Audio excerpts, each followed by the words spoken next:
لا حول ولا قوة إلا بالله العلي العظيم. أعوذ بالله السميع العليم من الشيطان الرجيم. بسم الله الرحمن الرحيم.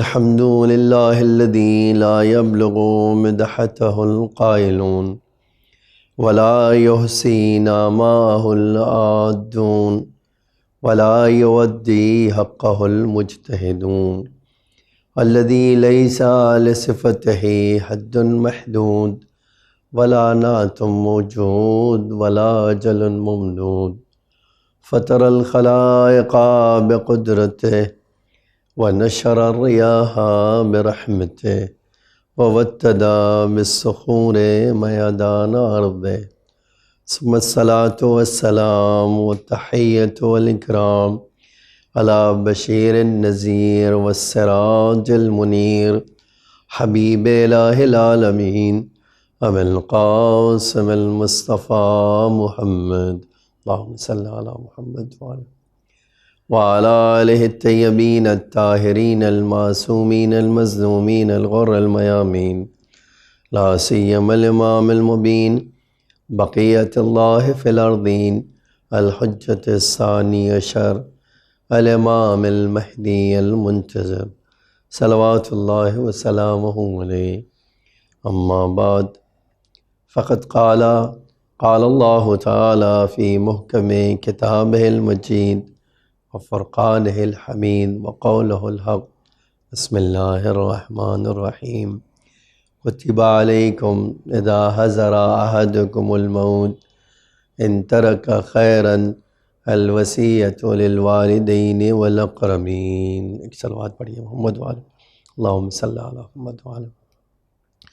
عزیزان گرامی، خداوند عالم قرآن مجید میں ارشاد فرماتا ہے کہ تمہارے لیے لکھ دی گئی ہے کہ جب تم میں سے کسی ایک کو موت قریب آئے، موت نزدیک آئے، تو تم وصیت کرو اپنے والدین کے لیے، اپنے رشتہ داروں کے لیے، اپنی فیملیز کے لیے.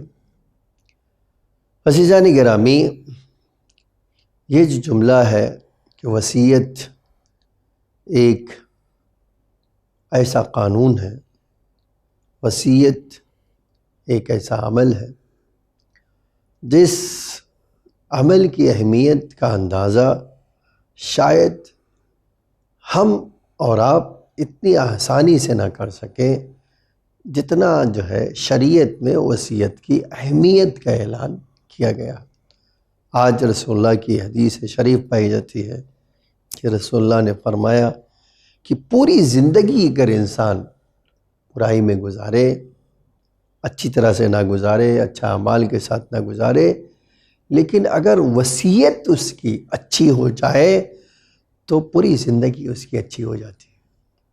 اور اسی کے برخلاف بھی حدیث موجود ہے کہ اگر کوئی انسان بہت اچھی زندگی گزارے اور وصیت اچھی نہ کرے، اگر وصیت اچھی طرح سے نہ کرے تو اس کا عمل اور اس کی زندگی برباد ہو جاتی ہے.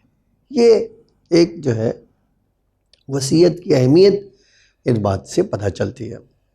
اب میں آپ کے سامنے چاہتا ہوں کہ آپ یہ سیرت کا پہلو ملاحظہ کیجئے. یہ سیرت کا پہلو وصیت مولا کے حساب سے ملاحظہ کیجئے. آپ جانتے ہیں کہ یہ وصیت جو ہمارے آقا امام حسین علیہ السلام نے مختلف موقع پر کی تھی، میں نے ایک اس میں سے مسلسل آپ کے سامنے آج 5ویں مجلس ہے اسی امام حسین علیہ السلام کی وصیت کے متعلق سے، اس میں کچھ باتیں عرض کرنا چاہتا ہوں. ان میں سے ایک یہ ہے کہ ہمارے مولا نے ایک وصیت جناب محمد حنفیہ سے کی کہ میں حق بتا دے رہا ہوں، میں حق کا پیغام پہنچا رہا ہوں، میں حق کی نشاندہی کر دے رہا ہوں. فمن قبلنی منی، جو مجھ سے یہ حق کو قبول کر لے تو بے شک حق اللہ حق ہے، اور حق سے بہتر کیا چیز ہو سکتی ہے، حق سے بڑی کیا چیز ہو سکتی ہے. تو اللہ سب سے زیادہ حقدار ہے حق کا۔ تو ایک تو یہ کہ دیکھیے میرا کام ہے حق پہنچانا، اور انسانوں کا کام ہے حق کا قبول کرنا۔ اگر کسی نے حق قبول نہیں کیا تو یہ ذمہ داری اس کی ہوگی، یہ ذمہ داری میری نہیں ہوگی۔ تو یہ جو جملہ ہے کہ مولا ہمارے آقا امام حسین علیہ السلام کی ذات بابرکت میں یہ چیز پائی جاتی ہے، اور آپ اور میں اس بات پر اگر دقت کریں کو وصیت مولا میں ہمارے چند چیز پائی جاتی تھی، اس میں ایک میں نے آپ کی خدمت عالیہ میں عرض کیا کہ مولا نے کئی لوگوں کو وصیت کی، ایک محمد حنفیہ کو کی، اور ہم نے اس کے بارے میں بات کر لی۔ آج میں چاہتا ہوں ایک اور بہت اہم وصیت کا ذکر کروں۔ ایک وصیت امام سجاد سے فرمائی، ایک وصیت جناب بی زینب سے فرمائی، ایک وصیت جناب ام سلمہ سے فرمائی۔ تو میں آج آپ کے سامنے اس وصیت کا ذکر کرنا چاہتا ہوں جو مولا سجاد سے مولا نے فرمائی۔ آپ یہ جملہ ملاحظہ کیجئے، تو جملہ ہے بڑا قیمتی جملہ ہے، اور اس کی جتنی وضاحت کی جائے کم ہے، شاید پوری کتاب لکھی جا سکتی ہے اسی جو ہے جملے کے اوپر۔ کیا آپ واقعاً غور کیجئے، کہاں ایسا وقت کہ مولا کا ایسا وقت آیا جہاں پر امام حسین علیہ السلام کی بارگاہ میں، اب یہ جملہ کہتے ہوئے بھی آپ کبھی سوچئے گا ایسا نازک اور حساس مسئلہ، مولا آئے ہیں آخری رخصت کے لیے۔ میں نے مقتل میں یہ جملہ بھی دیکھا کہ یہی نہیں کہ رخصت کے لیے آئے آخری وقت ہے، بلکہ راوی کہتا ہے امام سجاد فرماتے ہیں کہ میرے بابا نے مجھے گلے سے لگایا تو ان کے جسم نازنین سے خون ٹپک رہا تھا۔ آپ سوچئے ایسے حساس مسئلے میں دو چیز ارشاد فرمائی۔ ایک فرمایا، یہ امام باقر علیہ السلام کی حدیث ہے، لما حضر علی ابن الحسین الوفات، جب میرے بابا کی شہادت کا وقت قریب آیا تو میرے پاس آئے اور ضمنی الی صدرہ، مولا نے میرے بابا نے مجھے سینے سے لگا لیا۔ ثم قال، پھر فرمایا، یا بنیا اوصی کا بما اوصانی بہ ابی علیہ السلام حین حضرتہ الوفات، کہ اے بیٹا مجھے وصیت کی ہے میرے باپ نے جب ان کی بھی زندگی کا آخری لمحہ، ان کی بھی شہادت کا آخری وقت آیا تو انہوں نے مجھے وصیت کی تھی، وہی وصیت میں تمہیں کر دیتا ہوں۔ خوب اس کے بعد فرمایا، قال یا بنیا، اے میرے لال یہ جو ہے وصیت یاد رکھو، یا بنیا ایاک والظلم، بیٹا ہرگز کسی کے اوپر ظلم نہیں کرنا، کسی کے ساتھ ناانصافی ظلم نہیں کرنا۔ کیوں؟ فرمایا یا بنیا، اے بیٹا کسی کے ساتھ بھی ظلم نہیں کرنا، خاص طور سے من لا یجد علیک ناصرا الا اللہ، سوائے اے بیٹا کسی مظلوم کے ساتھ ظلم نہ کرنا، خاص طور سے جو بہت کمزور ہو، جس کے پاس کوئی مددگار نہ ہو، جو لاچار ہو، ہرگز اس کے اوپر ظلم نہ کرنا، اس لیے کہ جس کا کوئی مددگار نہیں ہوتا اس کا اللہ مددگار ہوتا ہے۔ اب دیکھیے کربلا میں جب اہل بیت کا ساتھ کسی نے نہیں دیا، سب نے اہل بیت کا ساتھ چھوڑ دیا، تو آپ سوچئے جب سب نے اللہ کا امام کا راستہ چھوڑ دیا ہو، امام کا ساتھ چھوڑ دیا ہو، تو خالی کون ہے؟ اس ساتھ رہنے والا اللہ ہے۔ یہ جملہ بڑا قیمتی ہے، یاد رکھیے گا اپنی زندگی میں، میری زندگی میں کسی کو کمزور سمجھ کے ظلم نہیں کرنا۔ کیوں؟ اس لیے کہ آپ یاد رکھیے مظلوموں کی آہ سب سے پہلے اللہ سنتا ہے، اور سب سے زیادہ مظلوموں کے ساتھ اللہ کھڑا رہتا ہے۔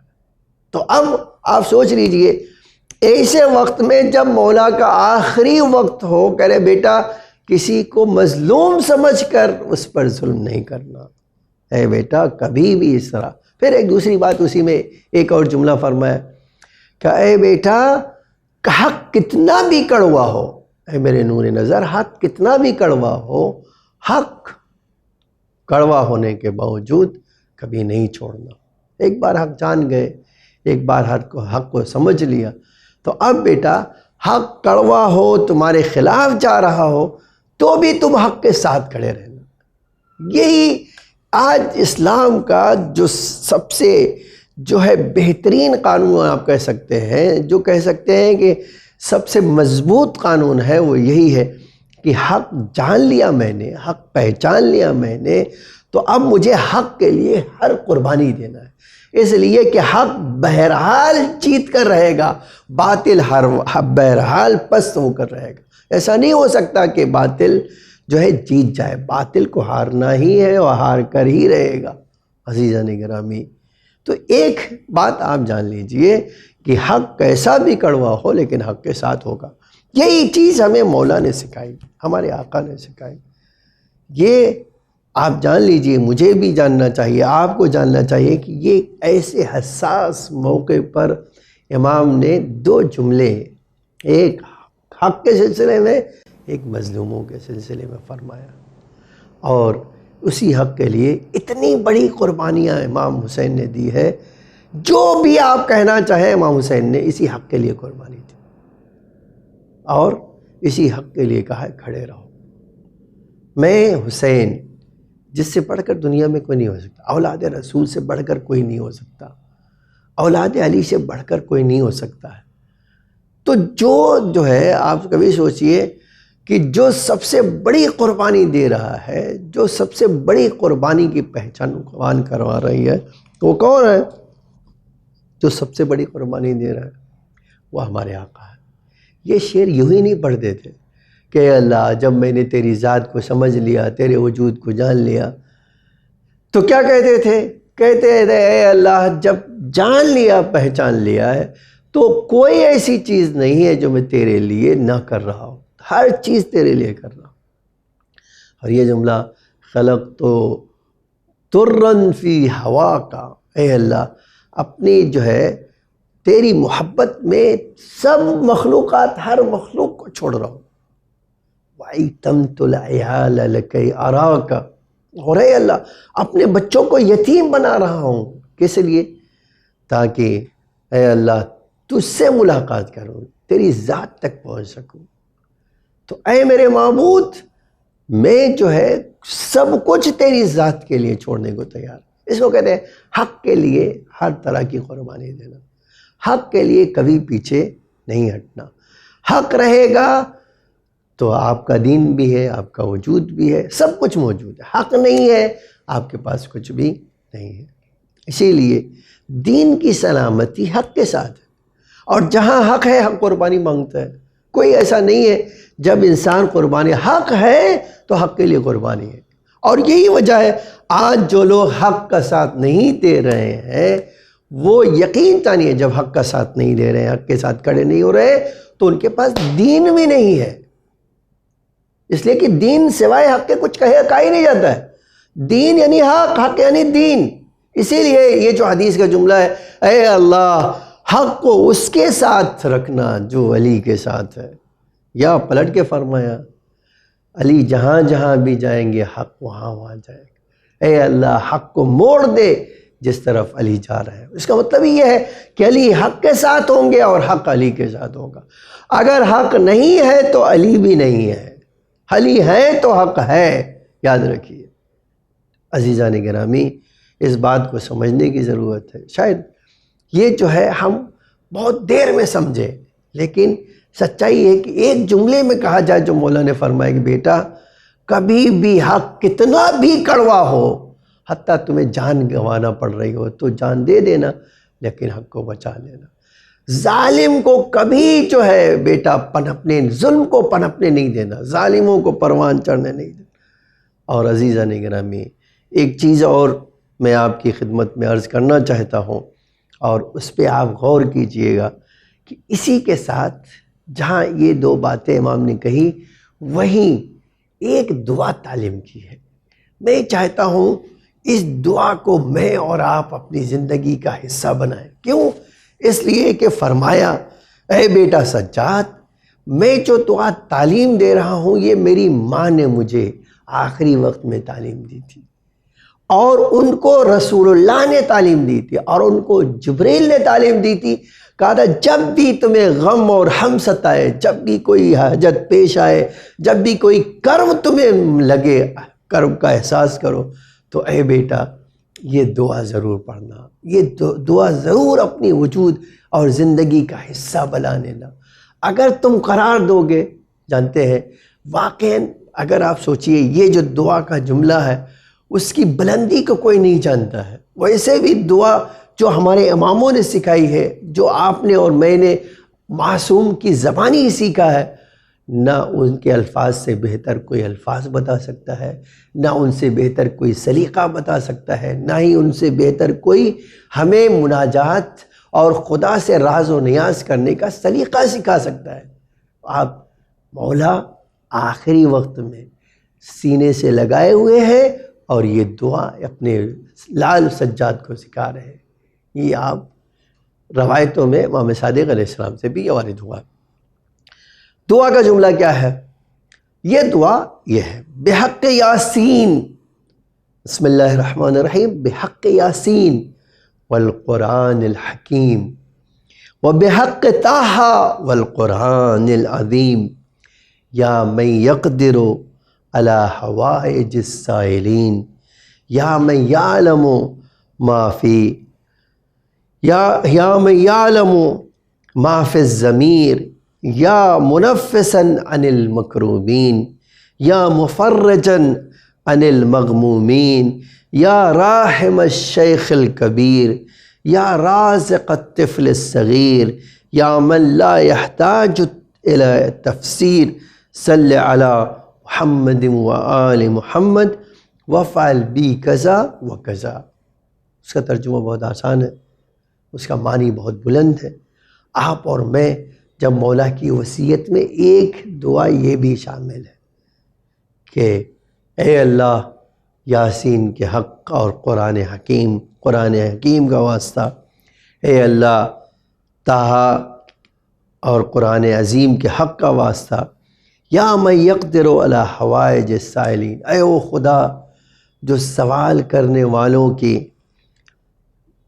سوال کو پورا کرنے کی طاقت رکھتا ہے، اے وہ خدا جو طاقت رکھتا ہے حاجت مندوں کی حاجت پورا کرنے کی، یا من یعلم ما فی الضمیر، اے وہ خدا جو انسانوں کے وجود، انسانوں کی حاجت کو، انسانوں کے ضمیر کو، انسانوں کی ایک چھوٹی سی چھوٹی بات کو جانتا ہے۔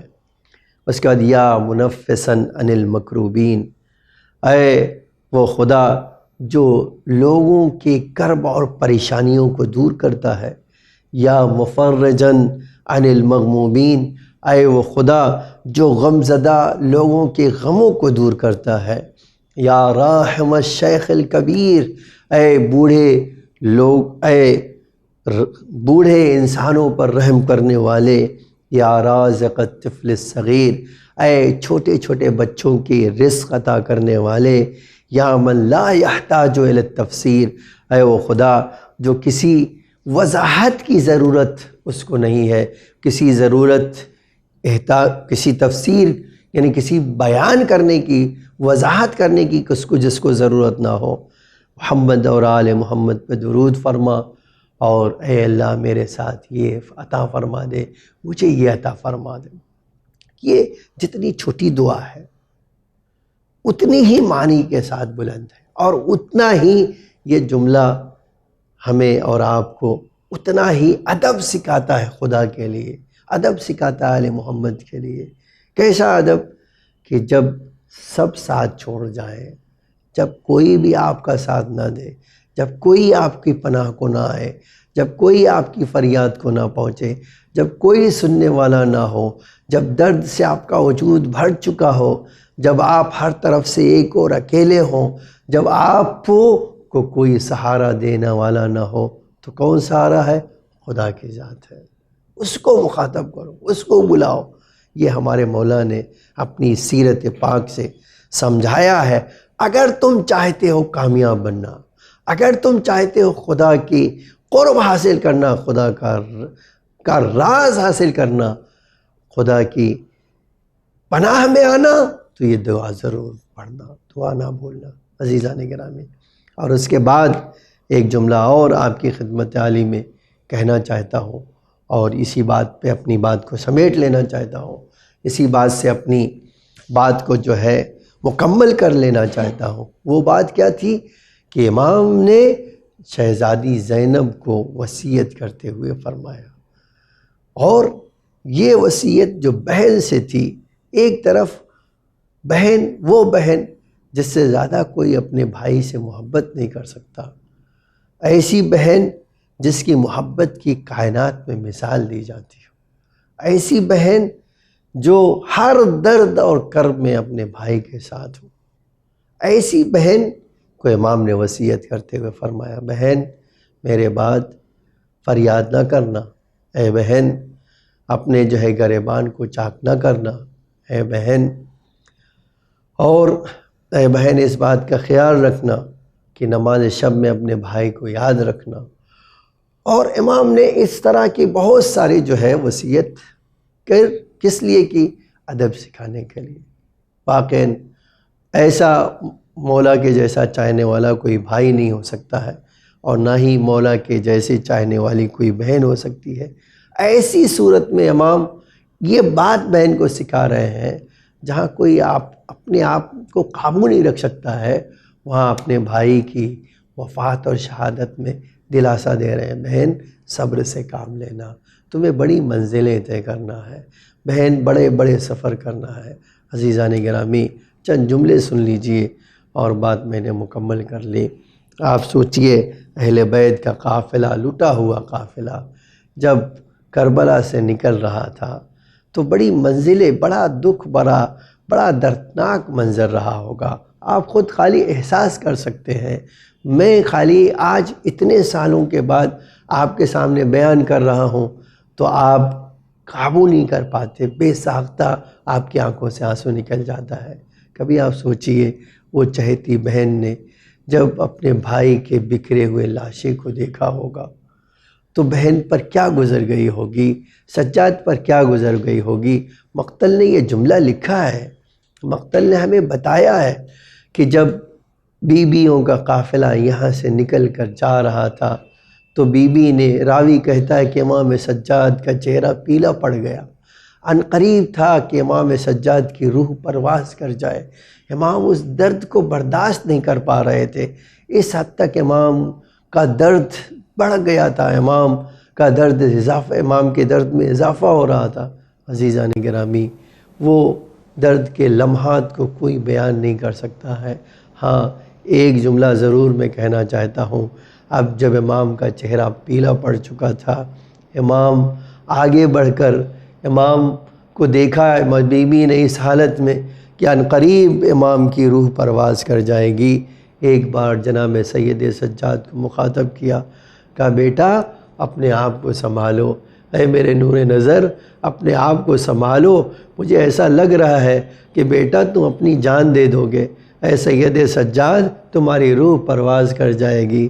ایک بار تڑپ کے فرمایا، پھوپھی اماں آپ ذرا سوچے تو صحیح، اے پھوپھی اماں ذرا غور کریں، آپ غور کریں، میں جوان بیٹا ہوں، میں جوان بیٹا ہوں، اے پھوپھی اماں میں جوان بیٹا ہوں، لیکن اس درد کو برداشت نہیں کر پا رہا ہوں کہ سجاد جیسا بیٹا ہے اس کے باوجود اس درد کو برداشت نہیں کر پا رہا ہے، اور کیسے برداشت کرے ارباب عزا، میں آپ کو کیسے کہوں کہ ایک جوان بیٹا ہو، باپ کا لاشا پڑا ہو، دشمنوں نے اپنے کشتہ نجس کو دفن کر دیا ہو، بیٹا وہ بھی معصوم بیٹا کیسے سنبھالے۔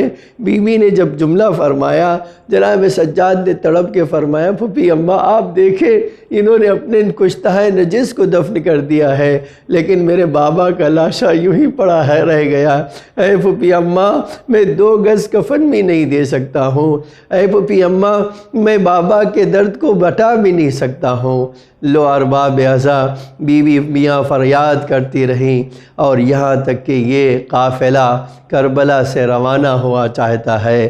بیوی نے اپنے آپ کو اپنے بھائی کی لاش پر پہنچایا، اور اس کے بعد مقتل کا عجب جملہ ہے، غور سے چاروں طرف بی بی چاروں طرف دوڑتی تھیں، ایک بار تلایا پھرتی تھیں، اور کوئی نہیں جانتا ہے ارباب ازا کوئی کیسے بیان کر سکتا ہے۔ چاروں طرف طواف کر کے ایک بار مخاطب کر کے فرمایا، کیا تو ہی میرا بھیا حسین ہے؟ کیا تو ہی میرا بھائی حسین ہے؟ میں تو پہچان بھی نہیں پا رہی ہوں۔ ایک بار جھکیں، کٹی ہوئی گردن کا بوسہ لیا، اس کے بعد مدینے کا رخ کیا۔ کیا نانا تمہارے اوپر درود پڑھتے ہیں فرشتے؟ اے نانا تم پر ملائکہ درود و سلام پڑھتے ہیں۔ آؤ اپنے حسین کو دیکھو، اپنے حسین کو دیکھو، کس طرح ان کی لاش بکھری پڑی ہوئی ہے، کوئی سنبھالنے والا نہیں ہے، کوئی دیکھنے والا نہیں ہے۔ ہائے حسین کیسے اپنے دل کو سمجھائے۔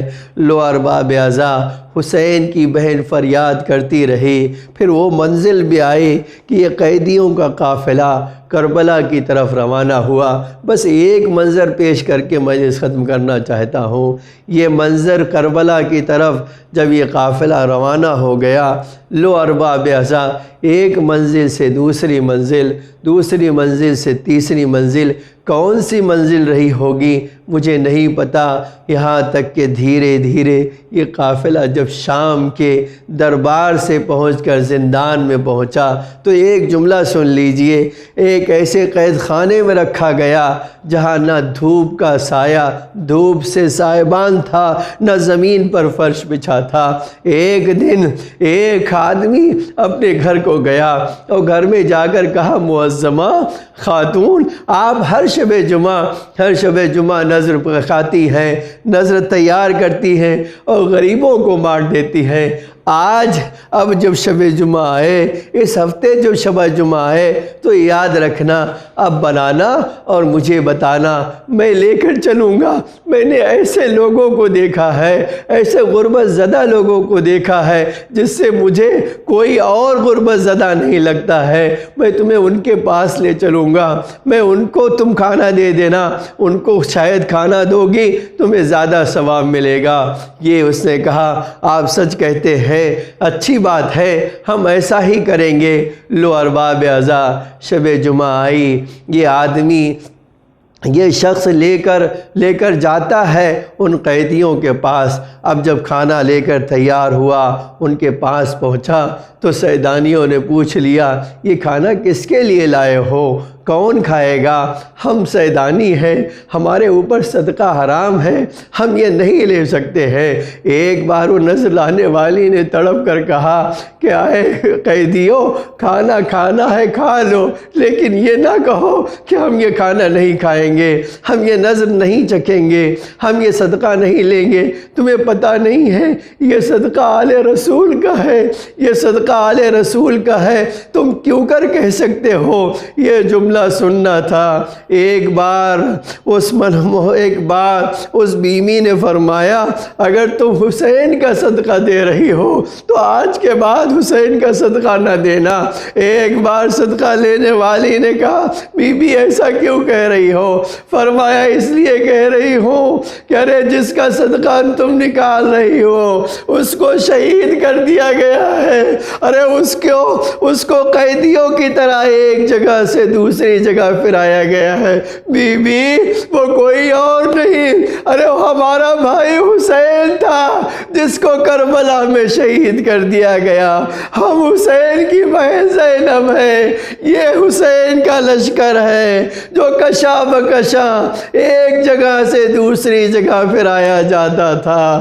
ہائے حسین کے اوپر کوئی رحم کرنے والا نہ تھا، ہائے اہل بیت کے اوپر کوئی چاہنے والا نہ تھا۔ ایک جملہ کہہ کے مکمل کر رہا ہوں بات۔ بی بی نے اتنی بات کہہ دی، اب جب اس معظمہ نے سنا تو ایک بار منہ پہ تماچے مار لیا، بی بی ایسا کیوں کہہ رہی ہو؟ ارے میں نے تو اس آقا کی نظر مانی تھی، میرا آقا سلامت رہے۔ کہا بی بی اب تمہارا آقا سلامت نہیں رہ گیا، وہ کربلا کے میدان میں شہید ہو گیا، ہم یزید کے قید خانے میں آل رسول ہونے کے بعد قید کر لیے گئے۔ الا لعنت اللہ علی القوم الظالمین، سیعلم الذین ظلموا أي منقلب ينقلبون۔ الہی بحق زہرا و ابیہا و بعلہا و بنیہا وسر المستودع فیہا بعدد ما احاط بہ علمک، اے اللہ تجھے محمد اور آل محمد کا واسطہ ہماری اس عزا کو قبول فرما۔ اے اللہ ہم سب کو مولا کے عزاداروں میں قرار فرما۔